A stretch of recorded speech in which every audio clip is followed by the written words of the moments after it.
Hello ji, how are you? Fine, good. आज की video भी बहुत फाइन होने वाली है उन पेरेंट्स के लिए जिनकी भावना, जिनका दुख, व्यथा, पेन मैं यहाँ व्यक्त करना चाहती हूँ और कोशिश करती हूँ कि अच्छी तरह से कर पाऊंगी और एंड तक पहुँच पाऊंगी।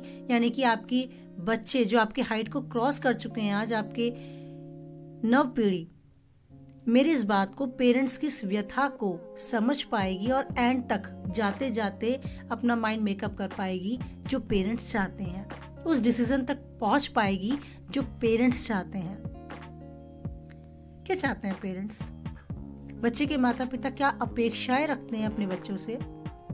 आज के टाइम के माता पिता ये अपेक्षा तो नहीं रखते कि मेरा बेटा बड़े होकर मुझे कमाई देगा, मैं बैठूंगा और वो कमाएगा, मैं अच्छे से जीवन जीऊंगा। ऐसा तो वो नहीं रखते।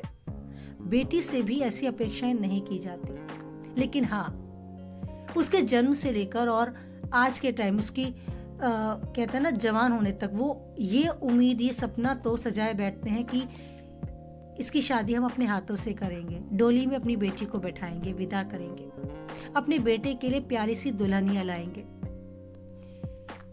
व्यथा और दुख में क्यों आज पेरेंट्स हैं, इस टॉपिक पर आज की वीडियो। ये सपना देखने का हक तो पेरेंट्स को था, बट पूरा होगा या नहीं, आज का पेरेंट्स इस बात के लिए मुझे 100% गारंटी नहीं देता। रीजन यही कि आपने अपने बच्चे के बचपन में उसकी जिद पर जो छोटी छोटी जिद पूरी करके उसकी आवश्यकताओं को पूरा किया है, आज वो जिद उसका अधिकार बन चुकी है। उसने अधिकार मान लिया है कुछ ऐसे पॉइंट्स पर जो उसकी जिंदगी में सबसे अहम भूमिका निभाते हैं। करियर चुनने का अधिकार आपने अपने बच्चे को दे दिया बिकॉज वो आपसे ज्यादा नॉलेज रखता है इस फील्ड में। बच्चों, आपकी मम्मी को मिक्सी चलानी आती है, वॉशिंग मशीन चलानी आती है, आपके पापा को घर चलाना आता है, बट हाँ, रियली कंप्यूटर आपको चलाना आता है। बट आपने अपने कंप्यूटर, अपने फोन और अपने माइंड में भी पासवर्ड सेट कर दिया। क्या चल रहा है आपके माइंड में, आपके फ्यूचर को लेकर, आपकी लाइफ को लेकर, आपके पेरेंट्स आज नहीं जान सकते, क्योंकि आपने एक डिस्टेंस मेंटेन कर लिया, एक प्राइवेसी टाइम अपने लिए चुन लिया, जिसमें बैठना, जिसमें शामिल होने का अधिकार उन्हें है जिन्हें आप चाहते हैं, मे बी पॉसिबल आपके फ्रेंड्स, पर उसमें सबसे पहला अधिकार आपके पेरेंट्स का था, जिसमें आपने ताला ऐसा लगा लिया जिसकी चाबी भी सिर्फ और सिर्फ आप ही के पास है। बच्चों, मैं अपने पॉइंट पर आऊं, उस व्यथा, उस दुख को जो आपके पेरेंट्स मन में आज आपके लिए बैठे हैं। अगर इस वीडियो को उस उम्र के बच्चे देख रहे हैं और समझ रहे हैं, तो एक ऑर्डर और एक रिक्वेस्ट दोनों साथ में लेते हुए मैं आपका ध्यान ले जाना चाहूंगी आपके जीवन के सबसे इंपॉर्टेंट डिसीजन पर, आपके लाइफ पार्टनर को लेकर, आपकी मैरिज लाइफ को लेकर। बच्चों, ये फैसला आपका है, हाँ मानते हैं, लेकिन इसमें सहमति आपकी होनी चाहिए और आपके लिए ये फैसला लेने का अधिकार आपके पेरेंट्स को होना चाहिए। क्या आप मुझे गारंटी देते हैं कि आपने जो लाइफ पार्टनर अपने लिए चुना और जिसमें आप सहमति भी जरूरी नहीं समझते अपने पेरेंट्स की, अगर उनकी नो है तो आप बढ़ जाएंगे अपने रास्ते पर, क्योंकि आपने तो बचपन से एक जिद करना सीख लिया है और उसे पूरा करने का तरीका भी आपके पेरेंट्स ने ढील देकर आपको सिखा दिया है। मैं नहीं कहती जिद पूरी ना करें, बट हर जिद पूरी करेंगे तो उस पड़ाव पर आ जाएंगे कि जहां आपका बच्चा ऐसे पॉइंट पर अपने लिए जीवन साथी चुनने के अहम फैसले पर भी केवल और केवल अपनी जिद का सहारा लेकर आगे बढ़ जाएगा। हाँ, आप चुने, आप नव पीढ़ी हैं, आप समझदार हैं, हमसे ज्यादा समय से पहले मैच्योर हो चुके हैं। आप चुने अपने लिए अपना लाइफ पार्टनर, पर बच्चों प्लीज उन पेरेंट्स को मत भूलें, उन्हें साथ लेकर आगे बढ़ें। अगर उनकी सहमति, उनका आशीर्वाद खुशी से सहज ही आपके साथ होगा तो ऊपर बैठे सभी देवी देवताओं और आपकी किस्मत, आपका भाग्य भी आपका साथ देगा। अरेंज मैरिजेस कहाँ तक सफल होती हैं ये डिपेंड करता है आपकी अपनी किस्मत, आपकी सामने वाले के साथ अंडरस्टैंडिंग पर। कभी आप झुकते हैं तो कभी सामने वाला, यानी कि आपका लाइफ पार्टनर। ऐसा ही सेम लव मैरिज में भी होता है। पर बच्चों, पेरेंट्स की सहमति सबसे ज़रूरी है।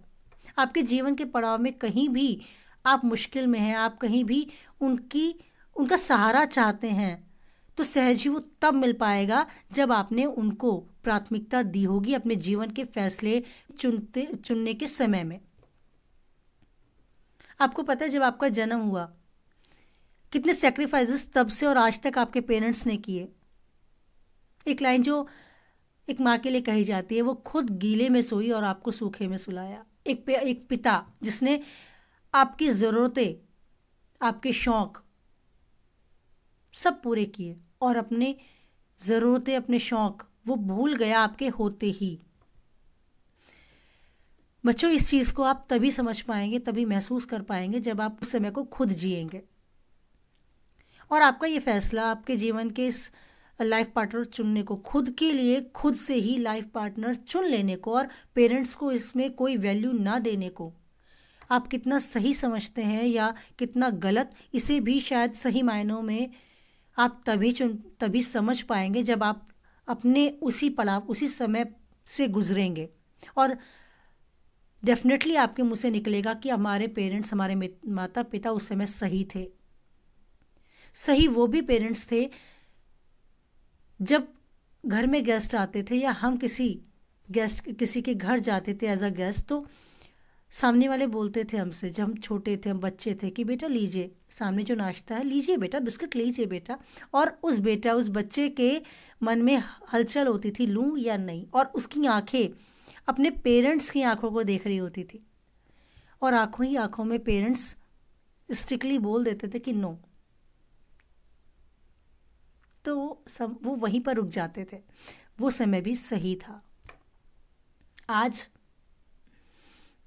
बहुत कुछ बदल रहा है, लेकिन वो समय के साथ है, तो हम लोग को वो छोटी छोटी बातें महसूस नहीं होती कि वो गलत है कि सही। वो चलता है, चलता रहे, मैं उसमें नहीं बोलना चाहूँगी, बट मैं सिर्फ ये कहना चाहूँगी कि आज भी अपने पेरेंट्स की आंखों से समझ जाएं उन्हें क्या अच्छा लग रहा है, क्या बुरा। क्योंकि आज हम शायद भूल चुके हैं वो फेस रीडिंग करना, वो आंखों को परखना, अपने पेरेंट्स की व्यवहार से, उनके वे ऑफ टॉकिंग से, उनकी पसंद नापसंद, उनकी खुशी, उनके दुख को महसूस कर लेना। आज के बच्चे भूल चुके हैं, वो ज्ञान ही भूल चुके हैं, कैसे वो उसको, उस रेंज जो उनके पेरेंट्स से उनको मिल रही है, वो कैसे सही मायनों में सही तरीके से उन तक पहुँचे। आज पहुँच ही नहीं रही। इसका कुछ कारण हो सकता है कि पेरेंट्स ने एक फ्रेंडली बिहेवियर अपने बच्चों के साथ करना शुरू कर दिया, लेकिन फ्रेंड्स बने, ऐसे फ्रेंड्स ना बने कि जब आपको पेरेंट्स की नज़र से आपका बच्चा देखे, पेरेंट्स माने, तो भी वो सिर्फ फ्रेंड ही मानकर वैल्यू आपको ना दे। उस समय जब उसे अपना लाइफ पार्टनर चुनना है, तो वो हक से कहे कि इसमें मेरे पेरेंट्स की सहमति पहले होगी। एक बेटी हक से कहे, अपने लिए जीवन साथी चुनने का अधिकार मैंने अपने आप को नहीं दिया, इसका अधिकार सिर्फ मेरे मम्मी और पापा को है, क्योंकि मेरे लिए सही फैसला मेरे से ज़्यादा वो कर सकते हैं। कितना अच्छा लगेगा ऐसे बोलते हुए भी, अपने मन और मस्तिष्क को ऐसे खुद बताएंगे तो वो स्ट्रांग होंगे, और पेरेंट्स ऐसा कुछ सुनेंगे तो वो स्ट्रांग होंगे आपके लिए। वो गर्व महसूस करेंगे एक बेटी को उन्होंने जन्म दिया। आपको पता है बेटी का जन्म कितना इम्पॉर्टेंट होता है पेरेंट्स के लिए। सबको बेटी नहीं मिलती, बेटी सिर्फ उसको मिलती है जिसको ईश्वर चाहता है। बिकॉज मैंने शास्त्रों में सुना, पढ़ा,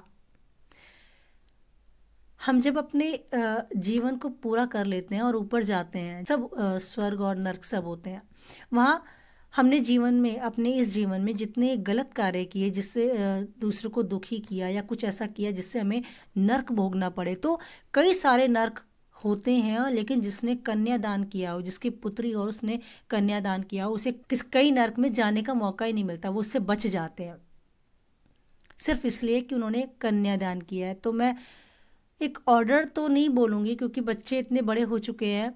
इस टॉपिक पे ये रिक्वेस्ट ज़रूर करूँगी गर्ल्स से कि प्लीज़ और प्लीज़ अपने पेरेंट्स को कन्यादान करने का अवसर ज़रूर दें। बहुत इम्पॉर्टेंट चीज़ होती है कन्यादान। तो बस मैं यही कहना चाहूँगी बॉयज़ और गर्ल्स से कि इस टॉपिक पर अपने पेरेंट्स को आगे रखें, अपने मन मस्तिष्क को इतना फ्लेक्सिबल बनाएं, वो जिद ना करे, किसी को पाने की चाह में इतनी जिद ना करे कि सिर्फ वो ही सही है ऐसा वो अपने लिए सोचने लगे। नहीं, आपके पेरेंट्स सही हैं, उनको आगे रखें। आपको पता है इसका असर शायद बॉलीवुड से आपको हुआ, जिसमें 3 घंटे की फिल्म में आपने सिर्फ और सिर्फ यही देखा कि एक लड़का एक लड़की को पाने के लिए पूरा स्ट्रगल कर रहा है, उसे अपना करियर नहीं दिख रहा, अपने पेरेंट्स नहीं दिख रहे, समाज नहीं दिख रहा। वो घंटों धूप में खड़ा है, वो घंटों बारिश में खड़ा है, भीगे जा रहा है, जब तक ये लड़की यस नहीं बोलती। यस के बाद क्या हुआ? यस के बाद फिल्म का एंड हो गया, खत्म। ये चाहते थे ऑडियंस, ये मिल गया, खत्म। फिल्म बहुत हुई, अच्छी हुई, हिट हुई। क्या ये दिखाया कि उस लड़की के घर वालों ने बाद में क्या किया? उसकी मम्मी और पापा कई दिन तक घर से बाहर नहीं निकले, सही से खाना नहीं खाया, एक जिंदा लाश की तरह दोनों चुपचाप घर में बैठे रहे, कोई किसी से नहीं बोला, क्योंकि उनकी बेटी ने एक ऐसा स्टेप ले लिया जिसमें उन्हें वैल्यू ही नहीं दी, खुद के लिए खुद फैसला लिया और कट टू कट, खत्म बात। वो व्यथा नहीं दिखाई बॉलीवुड में, 1 घंटा भी, 3 घंटे की पिक्चर में 1 घंटा भी उस पेन को, उस दर्द को महसूस करने का मौका ही नहीं दिया ऑडियंस को। अगर दिया होता तो बच्चे ये गलत स्टेप उठाने से पहले शायद सोचते कि ऐसा भी फेस करना पड़ता है बाद में हमारे पेरेंट्स को। हम तो कर जाते हैं अपने मन का। जिन हीरो हीरोइंस को देख रहे हैं आप, वो सिर्फ एक्टिंग करते हैं फिल्म में, उनकी पर्सनल लाइफ में क्या होता है ये पढ़ते रहें, एक बार आप पढ़ें, फ़ोन में गूगल आपके पास है, न्यूज़ पढ़ें रेगुलर बॉलीवुड की। आज शादी कल डाइवोर्स, जितने साल की उनकी खुद की बेटी है उतने साल की लड़की से शादी कर ली, तीसरी चौथी शादी कर ली, और बेटी रो रो के रही है मेरे पापा ने ऐसा किया, गलत किया। देखिए क्या क्या बीतता है वहाँ। तो मैं पेरेंट्स की व्यथा बता रही हूँ, आप रियल लाइफ में उन हीरो हीरोइंस के बच्चों की व्यथा सुने। बहुत बुरा लगता है, मैं सुनती हूँ, देखती हूँ तो लगता है कि इन्हें आइडल होना चाहिए आज के समाज के लिए, क्योंकि वो ऐसी फिल्में बनाते हैं जिस पे लोग चलें, तो उन्हें आइडल बनना चाहिए, उन्हें ऐसी फिल्में बनानी चाहिए, एक ऐसा रूप दिखाना चाहिए जीवन को जिससे सुधार हो। पर वो एंटरटेनमेंट के लिए फिल्म बना रहे हैं, पैसे के लिए फिल्म बना रहे हैं। मैं उन्हें प्लीज़ ब्लेम नहीं कर रही, वो उनका इंटरेस्ट है, वो जैसा चाहे वैसे जिए, लेकिन देखने वाला क्या देख रहा है, कौन से नज़रिए को पकड़ रहा है, ये डिपेंड करता है देखने वाले पर। बच्चों, समय के साथ बदलो, अपनी आंखें खोलो, आप बहुत बड़े हो चुके हो, बहुत मैच्योर हो चुके हो। डेफिनेटली इस उम्र में, जिस उम्र में आप हो, अपने पेरेंट्स से समझदार बन चुके हो, अपनी ज़िंदगी, अपने करियर के लिए उनसे बेहतर जानते हो। बट ऐसा नहीं कि हर डिसीजन में आप उनसे बेहतर जानते हो, स्पेशली लाइफ पार्टनर चुनने के लिए, तो उन्हें आगे रखें। आप चुन लेते हैं अपने लिए कुछ, तो उनकी सहमति तो ज़रूरी है, समय दें उन्हें कि वो अपनी सहमति व्यक्त करें। ऐसा नहीं है कि पेरेंट्स आपको दुखी करेंगे, लेकिन फिर भी मौका तो दें उन्हें, इतना अवसर तो दें कि वो अपनी बात को आपके सामने रख पाएँ, उन्हें कैसा महसूस हो रहा है आपके इस डिसीज़न पर, इतना तो बोलने का अधिकार उन्हें है। दुख सिर्फ उनके लिए है जो इतना अधिकार भी अपने पेरेंट्स को नहीं देते। हक से कहें, ये अधिकार मैंने अपने पेरेंट्स को दिया है, कितना अच्छा लगेगा उन पेरेंट्स को, सफल हो जाएगा उनका वो सेक्रीफाइसेस जो उन्होंने आपके लिए किए ना, आज भूल जाएंगे वो सब कुछ। मेरी वीडियो सच में अगर आज की नव पीढ़ी की सोच को जरा सा बदल पाई, तो आज रात को 2 बजे, मतलब हमेशा ये इस तरह वीडियो बनाती हूँ, लेकिन 2 बजे वीडियो बैठकर बनाने का ये जो समय है, ये सफल है मेरे लिए। मैं कहूँगी कि ये बिल्कुल सही टाइम था, मैंने इस टाइम वीडियो बनाई, शायद तभी सोच बदल पाई आज की नव पीढ़ी की। मैं रेगुलर वीडियो इसलिए बनाती हूँ इस टाइम क्योंकि सब शांत रहता है, कंसंट्रेट रहता है मेरे अपने टॉपिक पर, मुझे कोई डिस्टर्ब नहीं करता। फैक्ट तो ये है।